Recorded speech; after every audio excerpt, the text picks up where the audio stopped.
The White House announcing today that it is suing the state of California. Boy, Gavin Newsom, you're in a lot of trouble. California's in a lot of trouble over Title IX.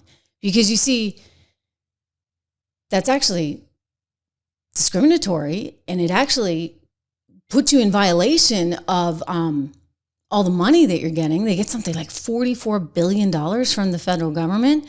And so if you're not actually abiding by the laws when it comes to women's sports, why should the education department give you that money? Period, right?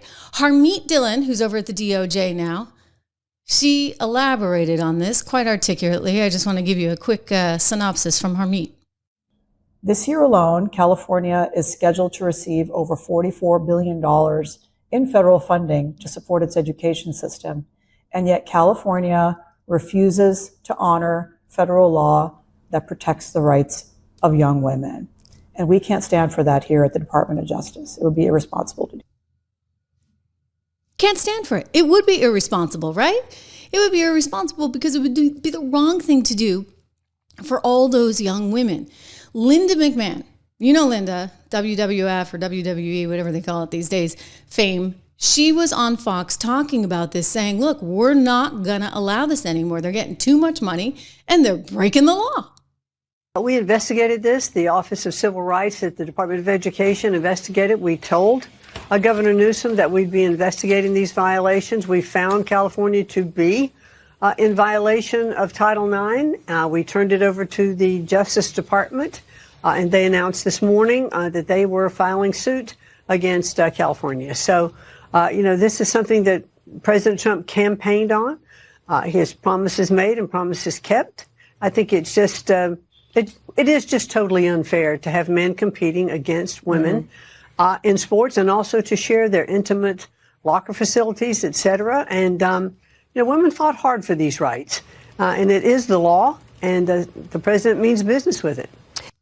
I mean, when did I become the conservative one?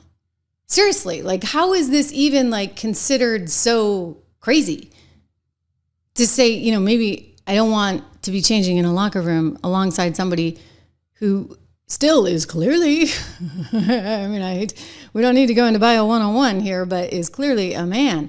This came up, actually, Riley Gaines said this a couple of years ago on, I think it was Sage Steele's podcast. I want you to hear this because it's relevant now in light of what California is doing, because no young woman at any high school anywhere in the country, from California to Maine, by the way, is in trouble for this too, should have to go through what Riley went through.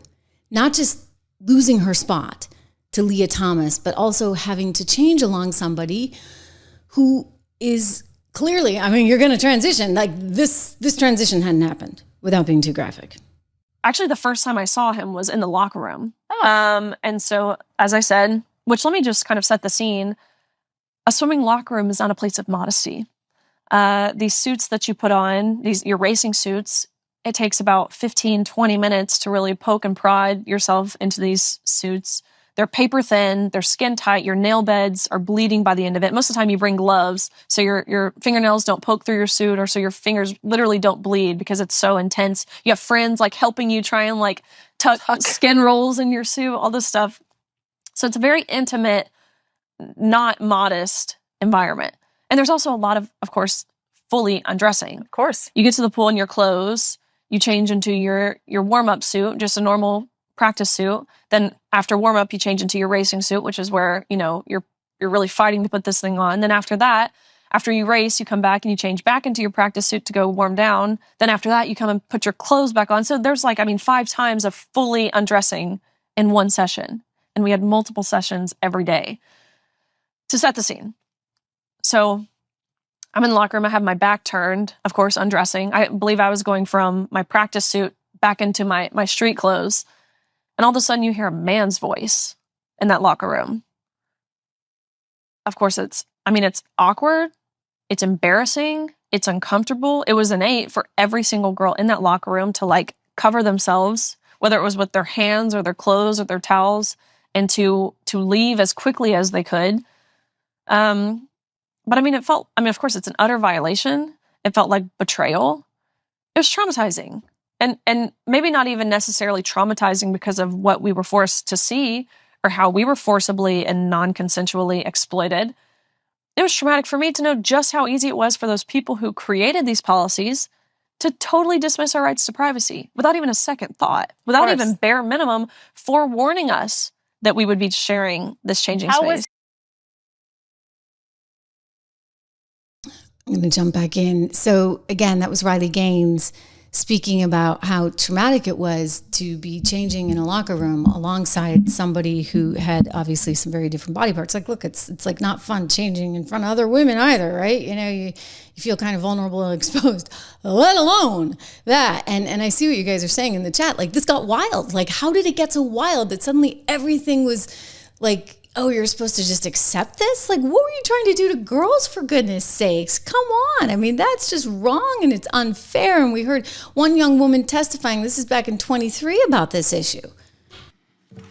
This is representative of a greater issue, the destruction of free speech. Today, any discussion maintaining the sanctity of women's spaces is labeled transphobic, bigoted, and hateful. What's bigoted and hateful is the discrimination against women and the efforts to erase women and our equal opportunities, dignity, and safe spaces. One might ask, why do I speak so passionately about issues that seem hypothetical, or some may perceive as only impacting a small number of women? This is not hypothetical.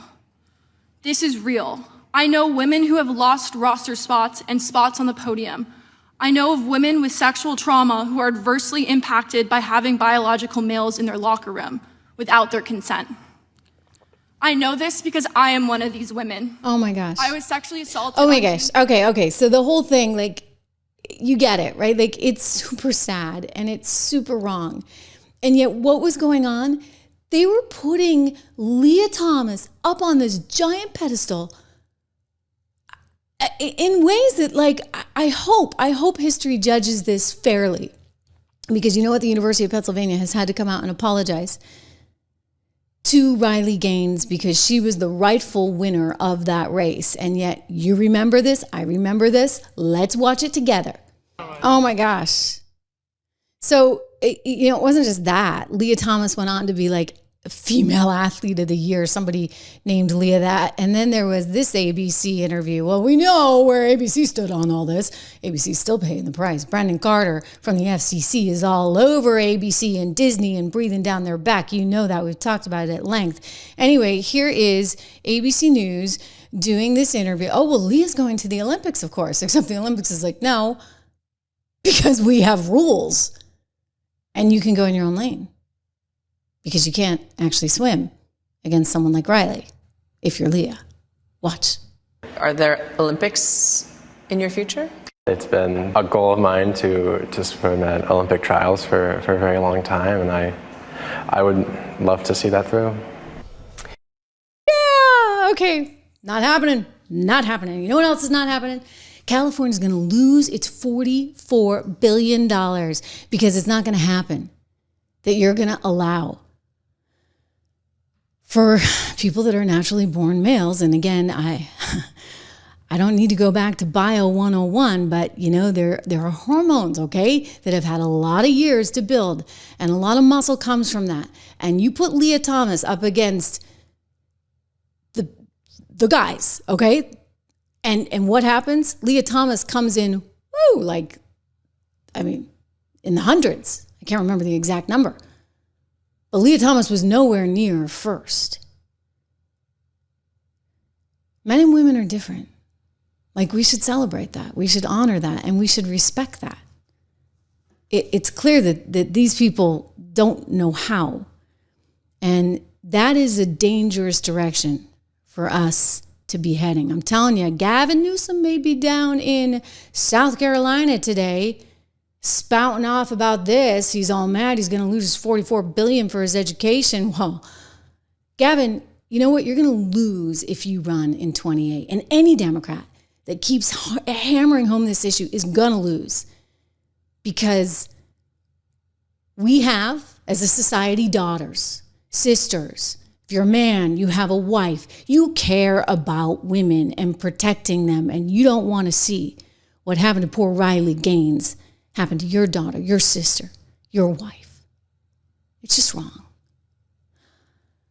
Anyway, what is great is that the markets are doing superb.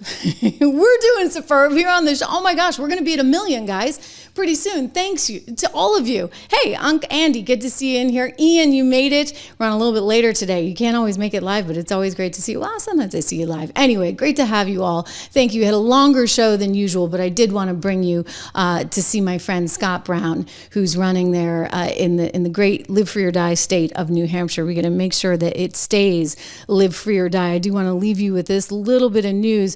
Apparently, it looks as though the president is going to be charging a 50% tariff on products that are coming in from Brazil. So he is certainly no fan of the socialist President Lula da Silva.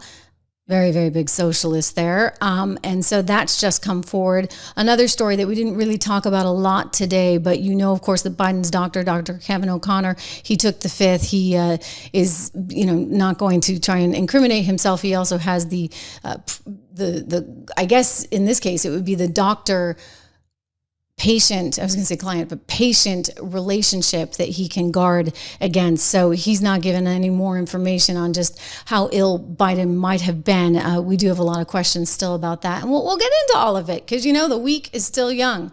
It's only Wednesday. Thank you for being here. We'll talk again tomorrow live.